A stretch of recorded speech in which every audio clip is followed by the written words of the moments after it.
Salut tout le monde, très urgent et très bonne nouvelle et beaucoup de révélations. Mes chers amis, la première bonne nouvelle aujourd'hui, ça chauffe entre la Russie et la France concernant les attaques terroristes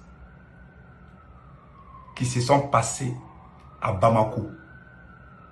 L'ambassade de Russie dénonce l'hypocrisie de la France dans sa déclaration de condoléances. Après, on va développer. Parce que la France n'a pas condamné. Après, on va parler. La deuxième bonne nouvelle. Le Niger vient de prendre une décision historique dans l'histoire du Niger. Le Niger prend le contrôle de son or et de son uranium. Après, on va vous donner des détails. Comment? Qu'est-ce que le Niger a fait pour arriver à ce stade? Nous allons vous donner beaucoup plus de détails. La troisième bonne nouvelle. Au Burkina Faso, les hommes d'affaires, les hommes d'affaires chinois, les entrepreneurs chinois sont à Ouagadougou pour renforcer la coopération entre le Burkina Faso et la Chine. Le capitaine est là avec des hommes d'affaires burkinabés et chinois. Après, nous allons vous donner beaucoup plus de détails par rapport à ça. Et en plus, Ouagadougou renforce sa sécurité. Ouais, Ouagadougou renforce sa sécurité aujourd'hui.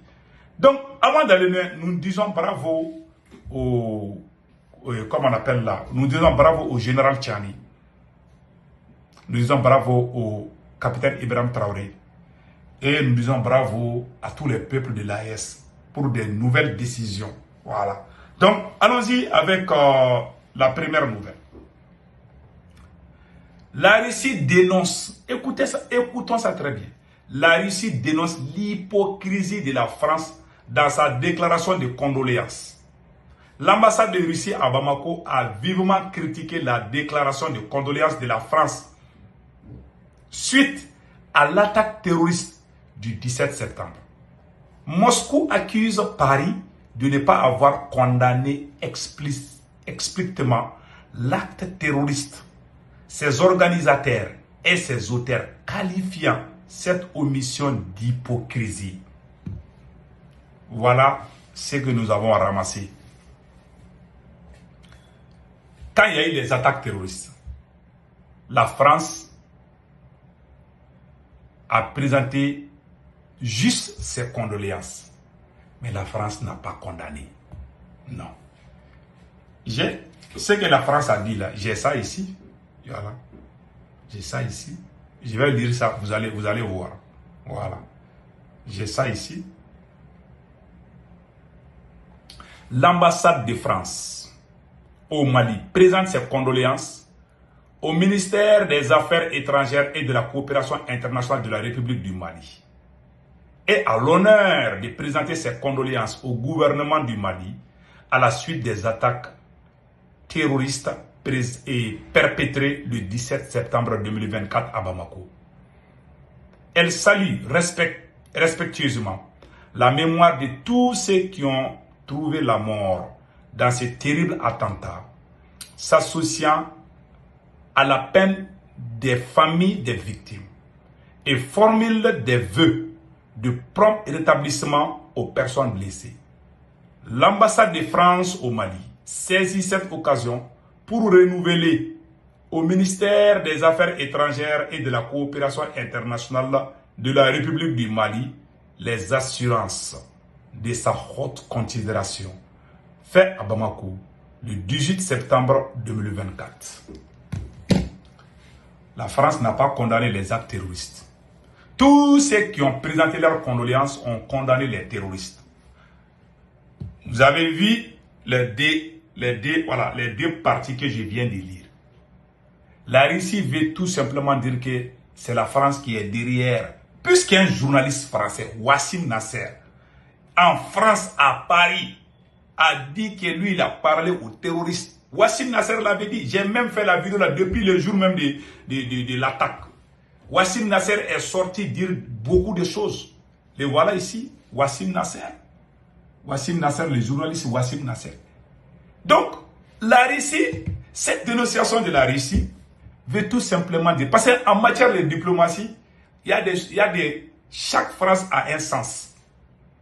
Donc, quand vous êtes intelligent, vous allez comprendre que la Russie sait que c'est la France qui est derrière.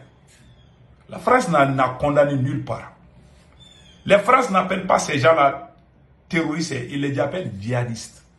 Évitons de dire les mots djihadistes. Ce sont les terroristes, les mercenaires au compte de la France. Voilà ce que ça veut dire.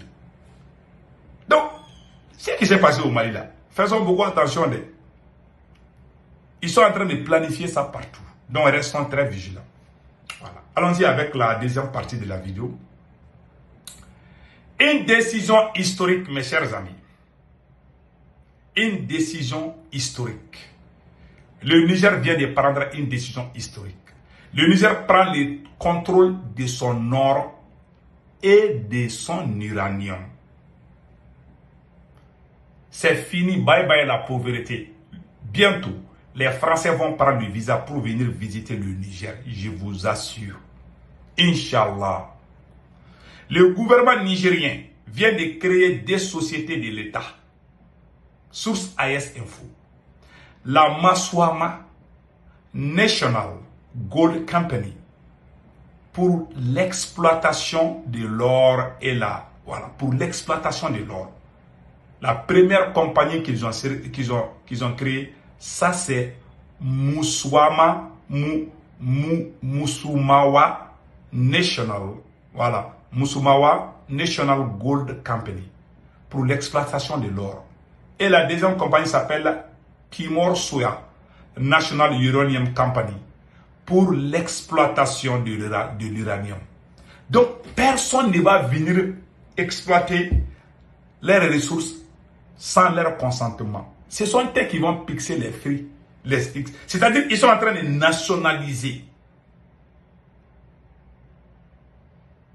Quand le Niger achète, par exemple, l'uranium à 1000 francs au Niger, la France achète la même qualité à 100 000 francs dans certains pays comme Azerbaïdjan ou quelque chose comme ça. Là.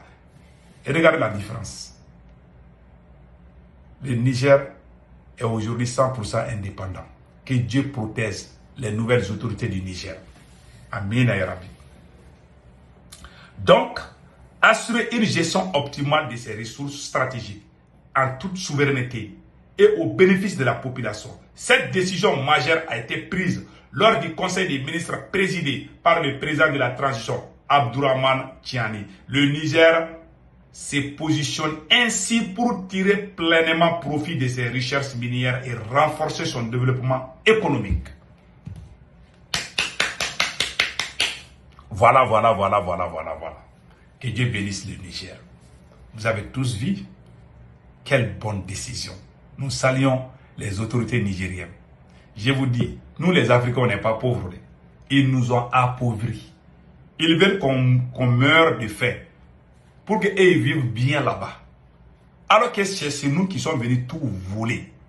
Maintenant, allons-y avec la troisième étape de la vidéo. Mes chers amis, nous disons bravo au capitaine Ibrahim Traoré.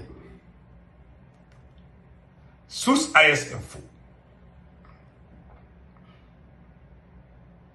Le président du Faso, capitaine Ibrahim Traoré, a reçu une délégation d'hommes d'affaires burkinabés et chinois le 20 septembre 2024. Cette rencontre, dans le cadre d'un forum d'affaires sino-burkinabé, témoigne de la volonté des deux pays de renforcer leur coopération économique. Le conseiller spécial du chef de l'État chinois, Liu Yubao, a souligné le succès du forum et son rôle dans la promotion du développement du Burkina Faso.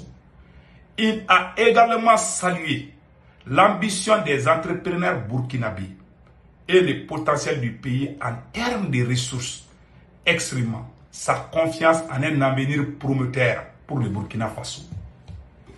Le capitaine a reçu une délégation venue de la Chine. Je vous ai dit, l'AES avance à grands pas. Ce qui m'a encore plu dans cette affaire, non seulement les apatrides, les ennemis échouent, l'AES ne fait qu'avancer.